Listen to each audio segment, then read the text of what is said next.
Hello everyone, क्या हालचाल है आप सभी के दोस्तों। तो फिर आखिर वो दिन आ ही गया। आरआरबी जेई 2024 सीबीटी 1 का एग्जाम कल से स्टार्ट हो रहा है। 16 दिसंबर, 17 दिसंबर, 18 दिसंबर, इन 3 दिनों ये पेपर रहने वाला है। तो आप सभी के लिए आज इस सेशन में मैं कुछ इंपॉर्टेंट और बहुत ही ज्यादा जरूरी बातें करना चाहूंगा।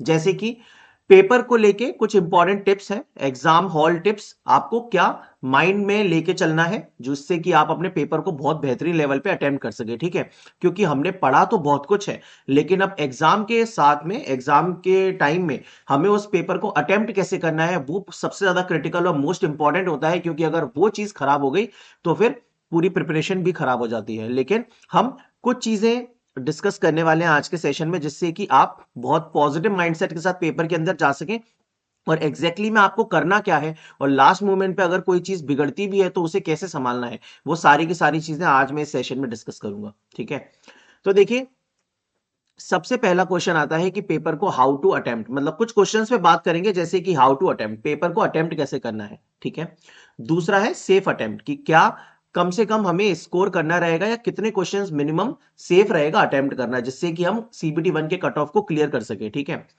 फिर आएगा लैंग्वेज। ये बहुत बड़ा क्वेश्चन है, बच्चों को आज भी अभी भी कंफ्यूजन है। मैंने ऑलरेडी एक वीडियो बनाया था मॉक किस तरीके का आएगा आरआरबी जेई में उसके ऊपर, लेकिन फिर भी आज हम डिस्कशन करेंगे कि लैंग्वेज किस तरीके की रहेगी। और फिर कैलकुलेटर, तो कैलकुलेटर अगर अलाउड है, जैसे कि मॉक में तो उन्होंने दिखाया था, जो उन्होंने प्रैक्टिस मॉक दिया था आरआरबी जेई ने ऑफिशियल वाला, उसमें कैलकुलेटर अलाउड था। तो क्या इसे यूज करना चाहिए या नहीं करना चाहिए। ठीक है, तो देखिए, सबसे पहले क्वेश्चन पे आते हैं, how to attempt the paper, हमें अटेम्प्ट कैसे करना चाहिए पेपर को। तो देखिए, आप सबको पता है कि इस पेपर के अंदर 100 क्वेश्चंस आने वाले हैं, है ना। और 100 क्वेश्चंस जो आएंगे ये आपको मात्र 90 मिनट में करने हैं। ठीक है, तो ये बहुत ही इंपॉर्टेंट बात है। और इसके साथ ही ये चीज भी पता होनी चाहिए कि 1/3 नेगेटिव मार्किंग भी है। एसएससी जेई में जो वन नेगेटिव मार्किंग है वो 1/4 की रहती है, लेकिन यहाँ पे 1/3 नेगेटिव मार्किंग है। तो भाई, आपको ये चीज थोड़ा सा ध्यान रखनी है कि हमें, ये चीज तो आपको देखिए समझ में आ ही रही होगी कि 1/3 नेगेटिव मार्किंग है, तो मतलब हमें बहुत ज्यादा तुक्कों का प्रयास नहीं करना है। ठीक है, हम अगर पेपर को बिल्कुल ही तुक्के के हिसाब से अगर करके आ गए, अगर हमारे थोड़े बहुत अच्छे नंबर आ रहे हैं लेकिन फिर भी हमने तुक्के लगा दिए 5 6 7, तो वो हमें बहुत घातक साबित हो सकता है। इस वजह से हम तुक्के कम से कम लगाएंगे। पहली चीज तो यही है कि जो तुक्के हैं, जो हिट एंड ट्रायल वाला है, तुक्के कम से कम लगाने हैं। क्योंकि 1/3 की नेगेटिव मार्किंग है तो ये बहुत ही ज्यादा क्रूशियल हो जाता है। ठीक है, ये काफी ज्यादा नेगेटिव होते हैं। ठीक है, आप अगर 3 क्वेश्चन गलत किए तो आप 1 नंबर पीछे हो जाएंगे। अब देखिए, दूसरी चीज क्या है कि पेपर आपका कैसे आने वाला है, मिक्स पेपर आने वाला है। ठीक है, पूरे के पूरे जो 100 क्वेश्चन है वो मिक्स आएंगे, सेक्शन वाइज तो कुछ पेपर आना नहीं है। अब मिक्स पेपर आएगा तो इसमें अब आपको, ऐसा तो नहीं है कि अब जैसे और किसी पेपर में होता था तो पहले ये वाला सेक्शन अटेम्प्ट कर लो, रीजनिंग का, फिर टेक्निकल का, फिर जीएस का, फिर एप्टी का, ऐसा कुछ कर लो। इसमें मिक्स आएगा तो आपको जाना तो क्वेश्चन नंबर 1 से ही है। अब क्वेश्चन नंबर 1 से आप जाओगे तो आप लाइन से क्वेश्चन बनाते जाओगे, तो आपको कुछ कुछ क्वेश्चन देखने को मिलेंगे मैथ के, फिर साइंस का कुछ क्वेश्चन देखने को मिल जाएगा, फिर साइंस के बाद आपको रीजनिंग का कोई क्वेश्चन देखने को मिल जाएगा, और फिर आपको जीके का क्वेश्चन देखने को मिल जाएगा। अब इसमें होता क्या है कि हम साइंस के क्वेश्चन को दे देखिए, अगर हमने पढ़ा, अगर बन गया हमसे एक ही बार में तो हमने उसको लगा दिया, अगर नहीं बना तो हमने उसको छोड़ दिया, बाद में सोचेंगे। रीजनिंग के क्वेश्चन को हम अटेम्प्ट करेंगे ही करेंगे, तो वो आपसे बनेगा भी क्योंकि आपने रीजनिंग की बहुत अच्छी प्रैक्टिस की है। जीके के क्वेश्चन के साथ भी सेम है, अगर हमने पढ़ा, अगर हमें क्लिक किया उसी टाइम पे तो ठीक है, नहीं क्लिक किया तो हम सीधे आगे बढ़ जाएंगे, उसमें ज्यादा समय वेस्ट नहीं करेंगे। बात आ जाती है सिर्फ मैथ की। तो देखिए, मैथ के क्वेश्चंस का क्या है ना, अब आपको ये जज करना पड़ेगा पेपर के दौरान कि भाई मैथ का क्वेश्चन क्या ये बहुत ज्यादा अजीब है, बहुत ट्रिकी है, बहुत लेंदी है, तो फिर हम उसे अटेम्प्ट करें या ना करें। मतलब मैथमेटिक्स का इकलौता, एप्टीट्यूड का इकलौता ऐसा क्वेश्चन होगा जिसपे आप एक्स्ट्रा समय बिता सकते हैं, खर्च कर सकते हैं, जो कि आपको नहीं करना चाहिए था। ठीक है, तो ये बस पेपर के दौरान ध्यान रखिएगा। सबसे पहले जब मैथ का क्वेश्चन आपकी स्क्रीन पे आएगा, आप जब 1 2 3 4 ऐसे आगे जाओगे पेपर में, तो मैथ का क्वेश्चन आपको अटेम्प्ट करना है या नहीं करना है। क्योंकि पेपर में क्वेश्चन को देख के, हमें स्क्रीन पे देख के समझ में आ जाता है कि ये हमसे बनने वाला है या नहीं बनने वाला है, क्या हमें ये पैटर्न आता है या नहीं आता है। क्योंकि मैथ के क्वेश्चन का भी टाइप है, हमने बहुत अच्छे से मैथ का रिविजन और प्रैक्टिस की है, तो जो क्वेश्चन हमसे बनने वाला है उसको अटेम्प्ट करें, अन्यथा अभी उसको फिलहाल के लिए छोड़ दे, है ना। तो आप वही वाली चीज है कि मैथ के जो क्वेश्चंस हैं, अगर वो पढ़े हुए में से आया है, आपने जो पढ़ा हुआ है, पढ़े हुए में से आया है, तो फिर उसको आप अटेम्प्ट करें। अन्यथा अगर आप हिट एंड ट्रायल लगा के, कुछ तीन तुक्का लगा के सॉल्व करना चाहते हैं कि मैं कुछ ना कुछ तो सोच के इसको बना लूंगा, तो उसको बाद के लिए रखें। ठीक है, अगर पढ़े हुए में से नहीं आया है तो उसको बाद में अटेम्प्ट करें, लेटर। ये चीज ध्यान रखनी है आपको पेपर को अटेम्प्ट करते वक्त। बाकी तो देखिए मिक्स क्वेश्चंस है, तो आप इसमें ज्यादा कुछ वेरिएशन कर भी नहीं सकते। अगर ऐसा होता, सेक्शन वाइज होता, तो फिर हम उसमें छांट भी लेते कि क्वेश्चंस करने हैं कैसे। लेकिन यहाँ पे मिक्स क्वेश्चंस है, तो आपको 1 2 3 4 करके जाना है, लेकिन किसी भी क्वेश्चन पे बहुत ज्यादा समय नहीं बिताना है। ठीक है, मैथ के क्वेश्चन में अगर थोड़ा सा समय लगेगा तो लगेगा, वरना रीजनिंग में एक स्टैंडर्ड टाइम लगता है, बहुत ज्यादा समय नहीं लगता। और हाँ, रीजनिंग में भी अगर कुछ क्वेश्चन टफ लग रहे हैं, सीटिंग अरेंजमेंट बहुत ज्यादा बड़ा है, या कोई अलग टाइप का क्वेश्चन है, डायरेक्शन वाला क्वेश्चन है जो बहुत ज्यादा ही लेंदी है, तो हम, अगर हमें इजी लग रहा है वो क्वेश्चन लेकिन लेंदी है, मतलब इजी मतलब पढ़े हुए टॉपिक में से लग रहा है, हमें वो टॉपिक आता है लेकिन वो क्वेश्चन बहुत लेंदी है, तो हम ऐसे क्वेश्चन को अटेम्प्ट ना करें। जरूरी नहीं है कि रीजनिंग में भी हम पूरे में से पूरे ही क्वेश्चन बना के आए। एक दो क्वेश्चन अगर छोड़ के हमारे बहुत ज्यादा टाइम सेव भी हो रहा है, तो वो भी एक अच्छी चीज है। ठीक है, तो रीजनिंग के अंदर भी बहुत सारा लेंदी क्वेश्चन होता है, आप उसको एकदम शुरुआत में फर्स्ट अटेम्प्ट में, मतलब फर्स्ट टाइम जब पेपर को सॉल्व कर रहे हैं, उस टाइम पर लेंदी क्वेश्चन को अवॉइड करें। ठीक है, जब 4 5 लाइन का मैंने देखा था एएलपी का पेपर, तो उसमें कुछ क्वेश्चन थे, एक दो क्वेश्चन जो कि जैसे एनालॉजी वाले क्वेश्चन होते हैं कि 126 इज टू 150, है ना, फिर ये दो डॉट लगा देगा, एक्स इज टू 1878। तो इस तरीके का क्वेश्चन है। अब इसमें लॉजिक समझ में नहीं आ रहा है, तो हमने सोचने में 2 3 मिनट बिता दिए, तो ऐसी गलती ना करें बिल्कुल भी। ठीक है, इस तरीके की चीज हमें नहीं करनी है। तो रीजनिंग देखिए सिंपल होती है, लेकिन कुछ क्वेश्चंस लेंदी होते हैं, तो ऐसे 2 3 क्वेश्चन ही होंगे जो कि आपको बीच में रोक सकते हैं, आपके पेपर के टाइम ड्यूरेशन को बढ़ा सकते हैं, आपको एक्स्ट्रा समय खर्च करवा देंगे। तो ऐसे क्वेश्चन को भी अवॉइड करना है। और मैथमेटिक्स में पढ़े हुए में से आया है तो अटेम्प्ट करना है, अन्यथा उसको अटेम्प्ट नहीं करें, बाद के लिए छोड़ दें। ठीक है, अगर आप तरीके से काम करोगे तो जो फर्स्ट टाइम में, फर्स्ट मतलब फर्स्ट कंप्लीट अटेम्प्ट अगर आपको करना है पेपर को पूरी बार में, मतलब पहली बार में जब पूरा का पूरा पेपर आप देख लो, 100 क्वेश्चन देख लो, वो लगभग 60 मिनट के अंदर आपका हो जाए। आप इस तरीके से सोच के चलिएगा। बिल्कुल साथ साथ में घड़ी भी देखते चलिएगा कि एक क्वेश्चन में हम 1 या 1.5 मिनट से ज्यादा खर्च ना करें, किसी भी क्वेश्चन में, मैथ के क्वेश्चन में और रीजनिंग के क्वेश्चन में 1 से 1.5 मिनट से ज्यादा खर्च ना करें।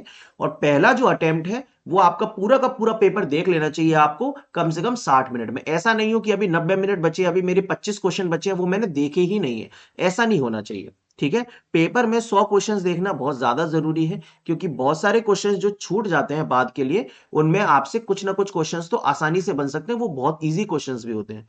तो कोशिश करिएगा कि इजी क्वेश्चन बिल्कुल भी ना छूटे, पेपर हम पूरा देख लें कम से कम, है ना। और बाकी के फिर 60 मिनट के बाद जो रेस्ट 30 मिनट्स बचेंगे, उसमें हम रिमेनिंग जो पेपर है उसको देखेंगे, और मार्क फॉर रिव्यू करते चलना है। बहुत ज्यादा इंपॉर्टेंट चीज है ये, मार्क फॉर रिव्यू, MFR। ये करते हुए चलना है आपको, किन पर, ये करते हुए चलना है अपने रीजनिंग का जो लेंदी क्वेश्चन आपने छोड़ा है वो, और अपना मैथ का जो आप लेटर अटेम्प्ट करने वाले हो, जो आपको लगता है कि बन जाएगा लेकिन अभी समय ज्यादा लगेगा, तो इन क्वेश्चंस को मार्क फॉर रिव्यू जरूर करिएगा। ठीक है, वायलेट कलर का होता है मार्क फॉर रिव्यू। आंसर नहीं करना है, सिर्फ मार्क फॉर रिव्यू करना है, जिससे आप डायरेक्टली उस क्वेश्चन पे आ सके। ठीक है, तो पेपर को अटेम्प्ट करने के लिए ये कुछ चीजें थी। आप ध्यान रखिएगा इस बात को, कॉन्फिडेंट होके जाइए, कोई भी दिक्कत नहीं होगी पेपर में, बहुत अच्छा पेपर जाएगा। ठीक है, चिंता मत करिए। अब आते हैं आगे, जैसे कि सेफ अटेम्प्ट क्या होना चाहिए सर पेपर में, है ना, सेफ अटेम्प्ट क्या होना चाहिए। तो देखो यार, जो सेफ अटेम्प्ट है, ये मैं ये तो नहीं कहूंगा कि आप 100 में से 100 अटेम्प्ट करके आ जाइए। ठीक है, तो एक सेफ अटेम्प्ट मेरे हिसाब से अभी होगा 70+ क्वेश्चंस। क्योंकि अब वही वाली बात है कि सेफ अटेम्प्ट, तो अटेम्प्ट कितना करें, तो अब 1/3 नेगेटिव मार्किंग है, तो इसका बहुत ज्यादा ध्यान रखना पड़ेगा। तो 1/3 नेगेटिव मार्किंग है, तो आप देखिए ज्यादा तुक्के तो नहीं लगा सकते, बहुत ज्यादा चांस नहीं ले सकते। अगर आप बिल्कुल ही श्योर है तो उस क्वेश्चन के पास उस क्वेश्चन को टिक करिएगा, अन्यथा रहने दीजिएगा। क्योंकि 4 5 7 8 मतलब 5 से ऊपर क्वेश्चन अगर गलत होते हैं ना, तो फिर कहीं ना कहीं हम अपने स्कोर को, ऑब्वियसली जो हमारा अच्छा स्कोर आ सकता था, हम उसको नेगेटिव में लेके जा रहे हैं, तो इसीलिए वो करना सही भी नहीं है। ठीक है, तो जिस क्वेश्चन में देखिए अंदर से भी फील आता है, जब से मैंने बहुत सारे एग्जाम क्लियर किए और पेपर दिया है, तो मुझे अंदर से फील आ जाता है कि कौन सा क्वेश्चन मुझे अटेम्प्ट करना चाहिए, इसका क्या आंसर मुझे लग रहा है। और जो पहली बार लगता है ना, हमेशा याद रखना, मेरा भी ये पर्सनल एक्सपीरियंस है, जो फर्स्ट इंट्यूशन आता है कि भाई ये ठीक लग रहा है, तो वो क्वेश्चन को तुक्का लगा देना। First intuition is always right. ये पता नहीं, मेरा पर्सनल एक्सपीरियंस है, आप लोगों का भी शायद रहा होगा, आपने कभी पेपर दिया है कि पहली बार में जो आंसर लगता है ना वो हमेशा ठीक होता है, लेकिन फिर क्या करते हैं कि हम उसका आंसर चेंज कर देते हैं, नहीं नहीं ये ठीक लग रहा है, फिर आके देखते हैं फिर वो गलत हो जाता है, और जो हम पहले सोच रहे थे वो सही होता है। तो फर्स्ट इंट्यूशन पे जाना पेपर में, है ना। ऐसे भी 2-3 क्वेश्चन सही हो सकते हैं फर्स्ट इंट्यूशन से कम 2 से 3 क्वेश्चन सही हो सकते हैं। ये जीके और साइंस में एप्लीकेबल होगा ये इंट्यूशन वाला हिसाब किताब, है ना। मैथमेटिक्स और रीजनिंग में तो कोई इंट्यूशन नहीं आएगा, वो तो कैलकुलेशन है। तो सेफ अटेम्प्ट होगा आप लोगों के लिए दोस्तों 70 प्लस क्वेश्चन। अब 70 से ऊपर आपकी जितनी अच्छी पकड़ है पेपर के ऊपर, आप जा सकते हैं। पेपर का लेवल देखिए हर एक शिफ्ट में अलग अलग होगा, वो सही बात है, तो वो नॉर्मलाइजेशन का आपको उसका फायदा भी मिलेगा। अगर पेपर का लेवल देख के आपको सच में हार्ड लग रहा है कि हाँ ये पेपर का लेवल सच में जो हम जनरली सोच के आए थे उससे काफी ज्यादा हार्ड है, तो फिर आप रिलैक्स रहिएगा। ऐसा नहीं है कि आप ही के लिए हार्ड है, वो सबके लिए हार्ड है ना। तो आपको इस चीज की इतनी ज्यादा चिंता नहीं करनी है, पेपर बहुत अच्छा जाएगा, आप पॉजिटिव होके जाइएगा बस। और जो मैं बातें बता रहा हूं इसको थोड़ा सा ध्यान रखिएगा, किसी भी क्वेश्चन पे ज्यादा समय नहीं बिताना है, और कोशिश करिएगा कि 70 से ज्यादा क्वेश्चंस आप अटेम्प्ट कर पाए। अगर आपके 50 से 60 के बीच में क्वेश्चंस अटेम्प्ट हो रहे हैं तो फिर आप तुक्के वाला मेथड लगा सकते हैं, क्योंकि ये फिर आप तुक्का प्रेफर कर सकते हैं। कम से कम 10 से 15 क्वेश्चन में आप तुक्के मार सकते हो, क्योंकि अब नंबर ही इतने हमारे कम अटेम्प्ट हो रहे हैं, 50 से 60 ही अटेम्प्ट हो पाए, अब हमें समझ में नहीं आ रहा है कि क्या करें, तो फिर आप तुक्के वाले हिसाब किताब पे जा सकते हो। समझ में आई बात। तो तुक्का आपको कब लगाना है, जब आपका स्कोर बहुत ही कम आए, 50 से 60 के बीच में ही आप अटेम्प्ट कर पा रहे हो, है ना, या फिर पेपर का लेवल बहुत हार्ड है तो आप उसके हिसाब से देखिएगा। लेकिन अवॉइड करना है पहले तो एक बार में हिट एंड ट्रायल मेथड को अवॉइड ही करना है, नहीं तो फिर जय माता दी लेट्स रॉक कर देना है, ठीक है ना। चलिए अब देखिए एक और चीज पे बात करते हैं, जैसे कि लैंग्वेज। लैंग्वेज को लेके बहुत सारे बच्चे कंफ्यूजन में हैं कि क्या मैं पेपर में क्वेश्चन की लैंग्वेज चेंज कर सकूंगा, मुझे डिफॉल्ट लैंग्वेज क्या रखनी है। जैसे कि मान लीजिए अब डिफॉल्ट लैंग्वेज है, तो डिफॉल्ट लैंग्वेज या तो आप इंग्लिश सिलेक्ट करो या मेनली आप हिंदी सिलेक्ट करो। तो अगर आपने डिफॉल्ट लैंग्वेज इंग्लिश सिलेक्ट की, तो जो बाकी के क्वेश्चन है पूरे के पूरे पेपर में, मतलब पेपर जो खुलेगा, डिफॉल्ट लैंग्वेज तो पहले ही सिलेक्ट कर लेते हैं इंस्ट्रक्शंस में, फिर जब पेपर खुलेगा तो ऑल क्वेश्चंस इंग्लिश में आएंगे। अगर आप हिंदी सिलेक्ट करते हो डिफॉल्ट में, तो फिर ऑल क्वेश्चंस हिंदी में दिखेंगे। लेकिन जो इन लोगों ने मॉक प्रोवाइड किया था उसके अंदर क्या सॉफ्टवेयर का फंक्शन था कि आप किसी भी क्वेश्चन का, इंडिविजुअल क्वेश्चंस का भी लैंग्वेज आराम से चेंज कर सकते हैं। इंडिविजुअल क्वेश्चंस का लैंग्वेज चेंज हो सकता है आराम से, समझ गए। मतलब जैसे कि आपका पहला क्वेश्चन यहां पे इंग्लिश में आया, लेकिन दूसरा क्वेश्चन आपको हिंदी में देखना है, तो वो आसानी से हो सकता है। तो आपने दूसरे क्वेश्चन के लिए हिंदी सिलेक्ट कर लिया, वो हिंदी में खुल जाएगा। लेकिन याद रखिएगा अगर आपने हिंदी ही सिलेक्ट रहने दिया तो फिर तीसरा चौथा पांचवा क्वेश्चन भी हिंदी में ही दिखेगा। अगर आपको वापस सारे क्वेश्चन इंग्लिश में देखने हैं तो फिर से उसकी जगह इंग्लिश सिलेक्ट कर लेना है, मतलब वो आपको खुद पता चल जाएगा कि क्या करना है। जिस क्वेश्चन को हिंदी में देखना है आराम से हिंदी में देख सकते हो, इंग्लिश में देखना है इंग्लिश में देख सकते हो, कोई इसमें चक्कर नहीं है। और 15 लैंग्वेजेस के अंदर ये पेपर होगा, ठीक है, 15 लैंग्वेजेस के अंदर पेपर में आप क्वेश्चंस को देख सकते हैं, तो लैंग्वेज का कोई भी चक्कर नहीं है। ध्यान रखिएगा हमेशा किसी भी क्वेश्चन में, जैसे साइंस का कोई टर्म है हमें समझ में नहीं आ रहा है अंग्रेजी में, तो हमने हिंदी में पढ़ा है तो हम हिंदी में कर लेंगे, फिर हम वापस और किसी क्वेश्चन पे आ गए, अगर उसमें इंग्लिश में समझ में आ रहा है, रीजनिंग का कोई क्वेश्चन है वो इंग्लिश में देखना चाहते हो तो इंग्लिश में कर लेंगे। तो लैंग्वेज का कोई भी पंगा नहीं है, आसानी से हो सकता है। और क्या क्वेश्चन था हमारा, कैलकुलेटर। अब देखिए कैलकुलेटर को क्या है ना, कैलकुलेटर इसमें पहली बात तो अलाउड है, बहुत सारे बच्चों को ये पता ही नहीं होगा, लेकिन सॉफ्टवेयर में कैलकुलेटर अलाउड है, मतलब सीबीटी 1 में कैलकुलेटर आपका अलाउड है। तो ये आप किस लिए यूज करिएगा, ये सिर्फ और सिर्फ आप परसेंटेज निकालने के लिए, डिवीजन निकालने के लिए, है ना, डिवाइड करने के लिए, और या फिर मल्टीप्लाई, बहुत बड़ी पावर को मल्टीप्लाई वगैरह करने के लिए आप इसको यूज कर सकते हैं। इसके अलावा मुझे नहीं लगता है कि आपको इसको यूज करना चाहिए, और जरूरत पड़ेगी भी नहीं, क्योंकि ऐसा कुछ क्वेश्चन आता भी नहीं है, टेक्निकल का पेपर तो है नहीं, नॉन टेक है। तो परसेंटेज अगर किसी चीज का निकालना है, डिवीजन थोड़ा सा मुश्किल पड़ रहा है, या मल्टीप्लीकेशन बहुत ज्यादा मुश्किल पड़ रहा है, तब आप कैलकुलेटर को यूज करें, ठीक है।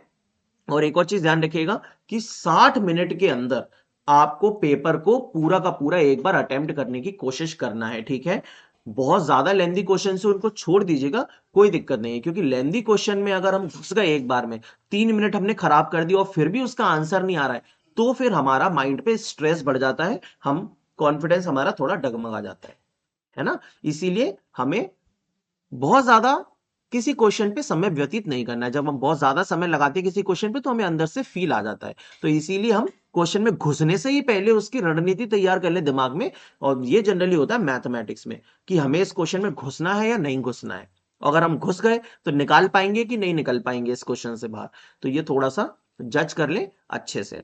बाकी और कोई भी दिक्कत नहीं है। 70+ के अटेम्प्ट आप अगर अच्छे से करके आ रहे हो, आपका बहुत अच्छा स्कोर होगा, नॉर्मलाइजेशन भी होगा तो कुछ मार्क्स और बढ़ेंगे, तो 70+ will be a very decent score.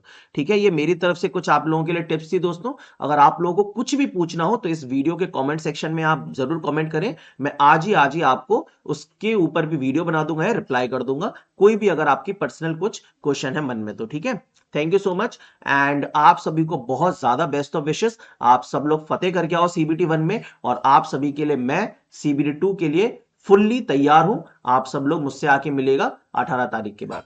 ठीक है, बहुत बहुत धन्यवाद, थैंक यू।